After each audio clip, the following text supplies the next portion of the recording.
कहानी शुरू होती है एक बच्चे से जो कि 100 साल की लंबी नींद लेने के बाद अब बर्फ से निकला था। उसके ऊपर चांद की रोशनी पड़ रही थी और चांद उसे उसका नाम जैक फ्रॉस्ट बताता है। उसे अपने बारे में कुछ भी याद नहीं था, बस एक जादुई छड़ी थी उसके पास जिसकी मदद से वो हवा में भी उड़ सकता था। उड़ते उड़ते वो पहुंच जाता है एक गांव तक, जहां वो देखता है कि कोई भी अब ना तो उसे सुन सकता है और ना ही कोई देख सकता है। यानी कि ये लड़का एक सोल थी, एक रूह। जबकि 300 साल बाद अब हमें सेंटा क्लॉज दिखाए जा रहे हैं। उनका काम क्रिसमस पर हर बच्चे को खुश करना है। उनके पास एक ग्लोब था, वो जितने बच्चों को खुश करते थे ग्लोब पर उतनी ही रोशनियाँ जलती थी। ये रोशनियाँ दुनिया में बच्चों को जाहिर कर रही थी। लेकिन ये क्या हुआ, वो चमक तो कम पड़ने लगी थी। यानी बच्चे अब खुश नहीं थे और उन्हें सेंटा क्लॉज पर इतबार नहीं रहा था। उनको पता चलता है कि एक बुरी ताकत ने दुनिया पर हमला कर दिया है। वो सारे बच्चों के ख्वाबों पर हमला करके उन्हें डरा रही है और उनका एतबार सेंटा क्लॉज जैसे सारे ही लोगों से हटा रही है। सेंटा क्लॉज इसे देखकर बहुत ज्यादा परेशान होते हैं और बुलाते हैं अपनी ही तरह के 3 गार्डियंस को, जिनका काम बच्चों को खुश करने का था। जिसमें से टूथ फेरी सारे बच्चों के टूटे हुए दांतों के बदले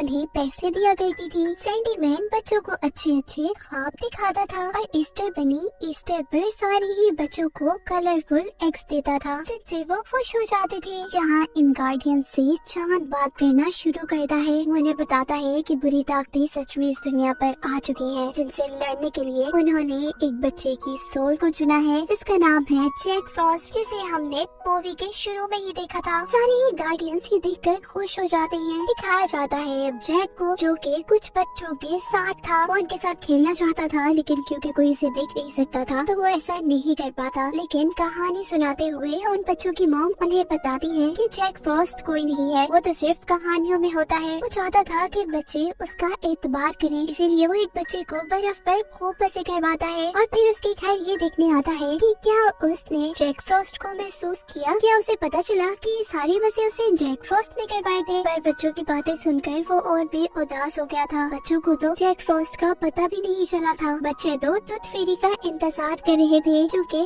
आज एक बच्चे का दांत टूट गया था। यहाँ सैंडीमैन, जिसका काम बच्चों को अच्छे सपने दिखाना है, वो अपना काम कर रहा था कि तभी यहाँ वो बुरी ताकत आकर सारे सपनों को खराब कर देती है और अपने बुरे घोड़े से कहती है कि जाओ जाकर सारे बच्चों के सपनों को डरावना बना दो। जबकि जैक फ्रॉस्ट, जो कि काफी उदास था और शहर में अकेला घूम रहा था, उसे ईस्टर बनी किडनैप कर ले आते हैं वहाँ जहाँ सारे गार्डियंस थे, यानी सैंटा, टूथ फेरी वगैरह। यहाँ पर उसे पता चलता है कि मून ने उसे भी एक गार्डियन बना दिया है, जो बच्चों का ख्याल रखेंगे, बच्चों को खुश करेंगे। लेकिन वो ये काम नहीं करना चाहता था। ये सुनते ही ईस्टर बनी उससे नाराज हो जाता है। लेकिन इस सारी सिचुएशन को संभालते हुए सेंटा जैक को अपने साथ दूसरे कमरे में ले आते हैं और समझाते हैं कि जो काम तुम्हारा है वो तुम्हें ही करना होगा, तुम अपनी जिम्मेदारियों से नहीं भाग सकते। इन सारी बातों के दौरान उन्हें पता चलता है कि टूथ महल पर किसी ने हमला कर दिया है। ये टूथ फेरी का महल था, जहाँ वो सारे बच्चों के दांत रखती थी। वहाँ जाकर वो लोग देखते हैं कि सारी ही टूथ फेरीज के साथ सारे बच्चों के दांतों को बुरी ताकत किडनैप कर लेकर जा रही है। जैक फ्रॉस्ट एक टूथ फेरी को तो बचा लेता है और जैसे ही महल के अंदर जाता है तो वो टूथ फेरीज की मलका को रोते हुए देखते हैं। तभी यहाँ जाती है वही बुरी ताकत जो सारे बच्चों के ख्वाबों को डरावना बनाना चाहती थी। वो चाहती थी कि सारे बच्चे गार्डियंस को भूल जाएं, जो गार्डियंस उन्हें खुशी देते हैं, और सारे बच्चे बस उदास रहें और बुरे काम करें। ऐसे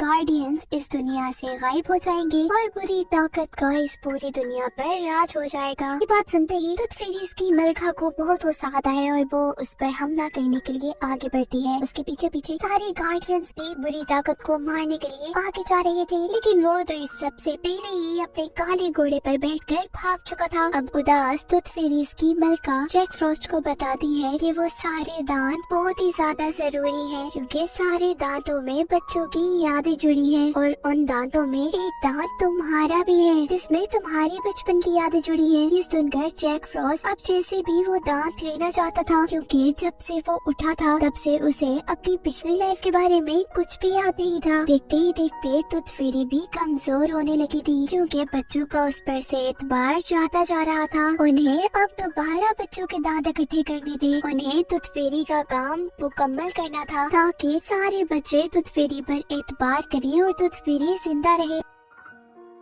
ये सारे ही गार्डियंस जो कि बच्चों को खुश करने का काम करते थे, ये तब तक ही जिंदा रहते थे जब तक बच्चे इन पर एतबार करते रहे। सभी को अब सबसे पहले बच्चों के दांत जमा करके टूथ फेरी को वापस करने थे। जैक फ्रॉस्ट, जिसने गार्डियंस की मदद करने से पहले मना कर दिया था, अब अपने दांत लेने के लिए वो भी उनकी मदद को तैयार था। गार्डियंस अब बच्चों के टूटे हुए दांतों को इकट्ठा करके वहाँ पर पैसे रखते हैं, जो कि टूथ फेरी का काम था। ये सब करते करते वो सारे मिलकर पहुंचते हैं एक बच्चे के कमरे पे, जहाँ वो बच्चा उठकर इन सबको देख लेता है, सिवाय जैक फ्रॉस्ट के, क्योंकि उस बच्चे को इन सब का तो एतबार था पर जैक फ्रॉस्ट का नहीं। अब सैंडी मैन को, जो कि बच्चों को सुलाने का और अच्छे ख्वाब दिखाने का काम करता था, उसे इस बच्चे को दोबारा सुलाना था। ये करते करते अब वो सैंटा और ईस्टर बनी को भी सुला देता है। इतने में जैक फ्रॉस्ट को बाहर वही बुरी ताकत नजर आने लग गई थी, जो कि उनकी दुश्मन थी। वो सैंडी मैन को लेकर उससे लड़ने के लिए जा रहा था, जबकि यहाँ बच्चे के कमरे में उसकी बहन आती है, जहाँ गार्डियन सोए हुए थे। जहाँ वो सेंटा का ग्लोब देखती है, जो उसे एक खूबसूरत सी बॉल लग रही थी। वो जैसे ही उससे खेलने लगती है तो ग्लोब टूट जाता है और वहाँ पर एक अजीब सा रास्ता खुल जाता है। ये गार्डियंस की दुनिया का रास्ता था और वो बच्ची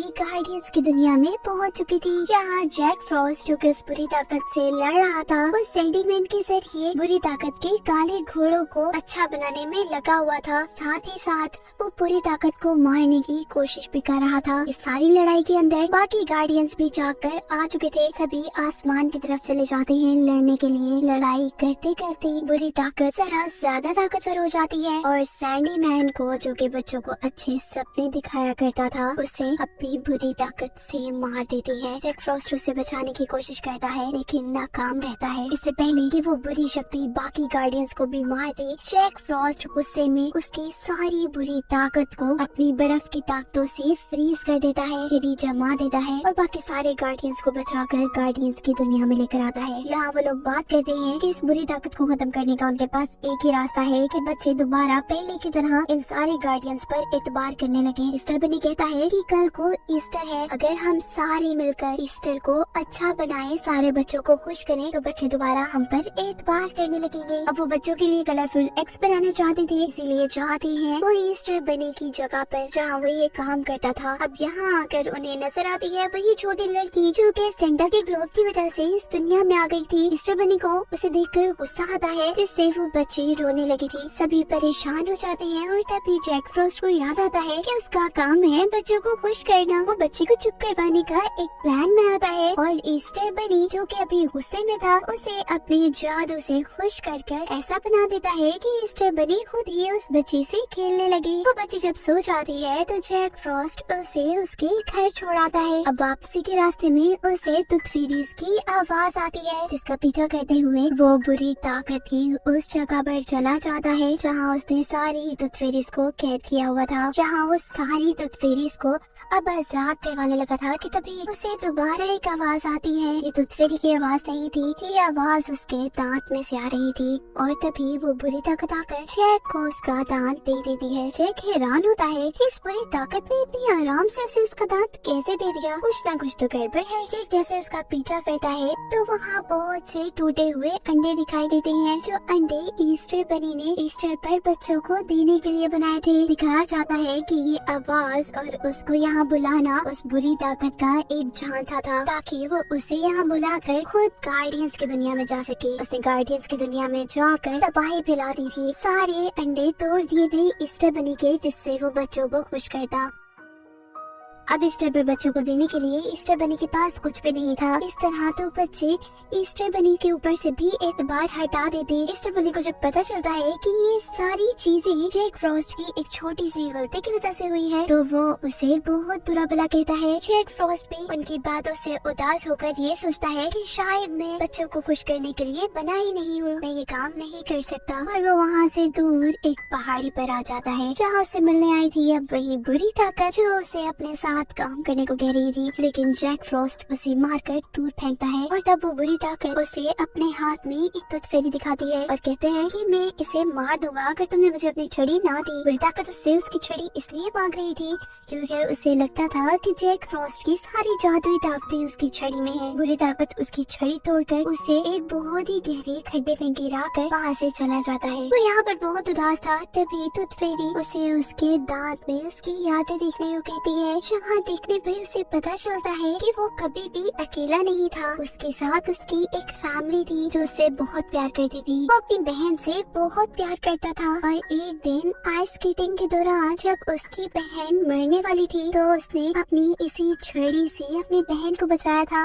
और खुद जैक मर गया। अपनी बहन के लिए अपनी जान देने की वजह से चांद ने उसे उसकी सारी जादुई शक्तियाँ दी थी। इस बात से उसे पता चलता है कि उसकी ताकत उसकी छड़ी में नहीं बल्कि उसकी ताकत तो उसी में थी। अब वो एक नई उम्मीद के साथ उठा था और उसने उठते ही अपनी छड़ी को जोड़ लिया था। वो उस जगह से निकलकर जल्दी से वहाँ पहुँचता है जहाँ उस बुरी ताकत ने सारी टूथ फेरीज को रखा हुआ था, लेकिन टूथ फेरीज अब उड़ नहीं पा रही थी क्योंकि बच्चों का एतबार उन पर से कम था। इस चीज ने उनकी ताकतें कम कर दी थी। जैक देखकर काफी उदास होता है कि सारे बच्चों ने गार्डियंस पर से एतबार करना छोड़ दिया है। तभी उसे पता चलता है कि अभी भी एक बच्चा है जो ईस्टर पर ईस्टर बनी का इंतजार कर रहा है। जैक नहीं चाहता था कि उसकी उम्मीद टूटे, इसलिए वो अपने जादू से उस बच्चे की रूम की खिड़की पर कुछ बनाता है जिससे बच्चे का ध्यान उस तक गया था। साथ ही उसने अब एक बर्फ का बनी बनाकर बच्चे के कमरे में भेजा था, जो बनी उससे खेलते खेलते स्नो में बदल गया था। ये देखते ही बच्चे को याद आया था कि ये सारा काम तो जैक फ्रॉस्ट करता है। वो जैसे ही जैक फ्रॉस्ट का नाम लेता है तो उसे अब जैक फ्रॉस्ट भी नजर आने लगा था। इतने में ही यहाँ बाकी गार्डियंस भी आ जाते हैं। वो बच्चा बाकी गार्डियंस को देखता है और जैक को यहाँ पर ईस्टर बनी को देखकर बहुत दुख हो रहा था क्योंकि बच्चों ने जब उस पर से एतबार करना छोड़ा तो वो एक छोटा सा बनी बनकर रह गया था। जहाँ अब वो बुरी ताकत भी आ गई थी जो सारे गार्डियंस को खत्म करना चाहती थी। वो सबसे पहले अब इस छोटे बच्चे को डराने लगती है। तभी जैक उस बच्चे को कहता है कि तुम नहीं डरो। बच्चे को दिलासा देते देते उसे याद आता है कि उसके अंदर की ताकत सारे बच्चों को खुश करना है। अगर उसने बच्चों को खुश कर दिया तो उसकी ताकतें वापस आएंगी। ये सोचते ही वो बर्फ का एक बॉल बनाकर सबसे पहले तो उस बुरी ताकत को मारता है और फिर उस छोटे बच्चे से अपनी मदद करने को कहता है। वो लोग अब सारे बच्चों को खुश करने का एक प्लान बनाते हैं। जैक अपनी बर्फ से सब बच्चों को खिड़कियों पर बुलाता है और फिर वो छोटा बच्चा सबको जैक के यहाँ होने का यकीन दिलाता है। अब बच्चों का यकीन जैसे जैसे गार्डियंस पर वापस आ रहा था, इसकी वजह से सैंडी मैन जो कि बच्चों को अच्छे अच्छे ख्वाब दिखाया करता था वो भी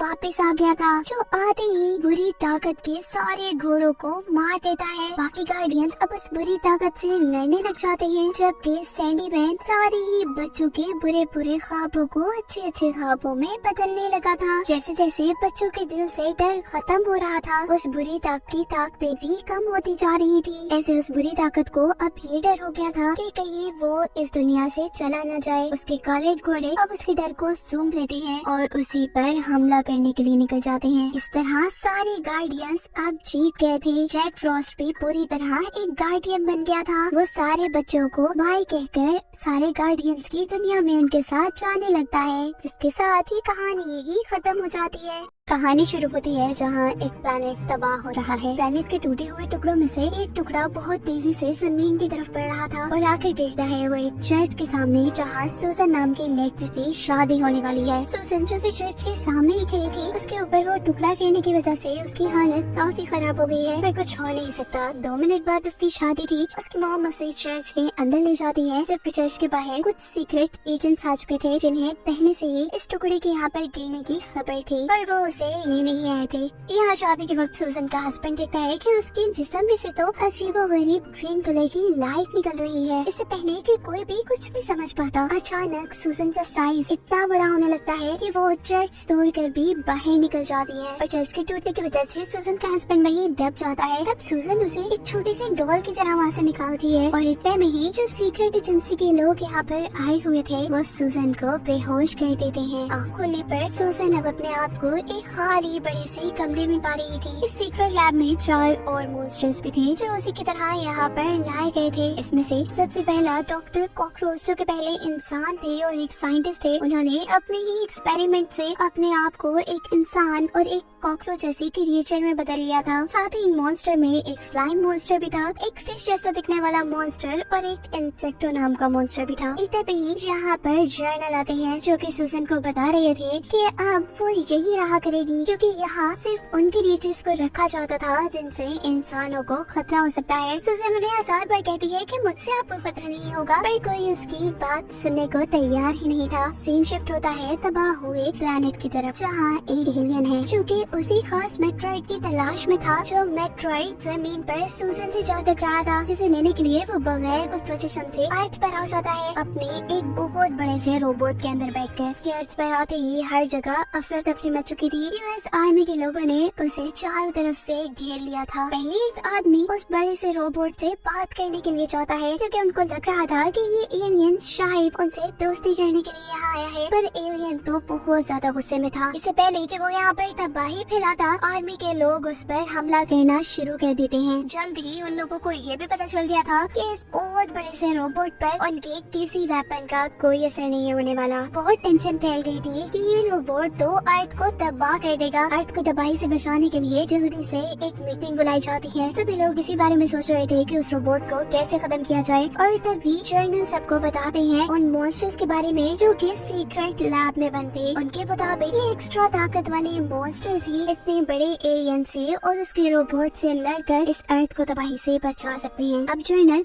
सारी मॉन्स्टर्स का बारी बारी इंट्रोडक्शन करवाते हैं यहाँ पर बैठे हुए लोगों से, जिसमें सबसे पहले तो डॉक्टर कॉकरोच थे जो पहले एक साइंटिस्ट थे और अपने ये गलत एक्सपेरिमेंट की वजह से वो अब एक कॉकरोच की तरह के इंसान बन चुके थे, लेकिन उनमें भी बहुत ताकत थी। इंसेक्टो जो पहले एक छोटा सा इंसेक्ट था, लेकिन उसके पास होने वाले एक न्यूक्लियर रिएक्शन की वजह से वो एक बहुत बड़ा मॉन्स्टर बन गया। फिश की तरह दिखने वाली ये क्रिएचर 100 से भी ज्यादा साल बर्फ में रहकर आई थी, जबकि सूजन की कहानी तो सबको पहले से पता ही थी। सभी लोगों को जर्नल का आइडिया पसंद आया था और अब इन 5 मॉन्स्टर्स को पहली मर्तबा सीक्रेट लैब से बाहर निकाला जाना था, वो भी सिर्फ उस एलियन से लड़ने के लिए। लैब के अंदर का सीन देखते हैं जहाँ पर डॉक्टर कॉकरोच सूजन के ऊपर अजीबोगरीब एक्सपेरिमेंट कर रहे हैं उसे पहले जैसा बनाने के लिए, क्योंकि सूजन चाहती है कि वो पहले जैसी होकर अपने घर जाए। पर डॉक्टर कॉकरोच के सारे एक्सपेरिमेंट फेल हो चुके थे। अब तो सूजन को भी लगने लगा था कि वो कभी भी अपनी फैमिली से नहीं मिल पाएगी। इतने में यहाँ पर जर्नल आकर इन सबको बताते हैं कि हमारी अर्थ पर एक एलियन ने एक बहुत बड़े रोबोट के जरिए हमला कर दिया है। वो अर्थ को तबाह कर सकता है, पर हम चाहते हैं कि उस एलियन से आप लोग लड़े। अगर आप लोगों ने उसे हरा दिया तो आप लोग हमेशा के लिए इस जेल से आजाद हो जाएंगे। सभी को जैसे ही उस बड़े से रोबोट के सामने लाया जाता है तो अब सब लोग बहुत ज्यादा डर चुके थे। सूजन तो डर के वहाँ से भाग भी जाती है। बाकी मॉन्स्टर्स अब उस रोबोट को रोकने की तैयारी कर रहे थे, पर वो तो उन सबको छोड़ सूजन के पीछे पीछे था। सूजन अपने आप को बचाती गाड़ियों को स्केटबोर्ड की तरह यूज करती हुई एक ब्रिज तक पहुँच जाती है और यहाँ तो बस सूजन अब उसके हाथ आने ही वाली थी कि जल्दी से उसकी मदद के लिए कॉकरोच रोबोट के अंदर जाकर उसकी कुछ तारें तोड़ देता है, जबकि एक मॉन्स्टर ने यहाँ ब्रिज पर मौजूद लोगों का रास्ता साफ कर दिया था। जिसके बाद फाइनली वो सब लोग दिमाग का इस्तेमाल करते हैं और उस रोबोट को किसी न किसी तरह उस ब्रिज में फंसा कर खत्म कर देते हैं। अब इस रोबोट के खत्म होने पर इन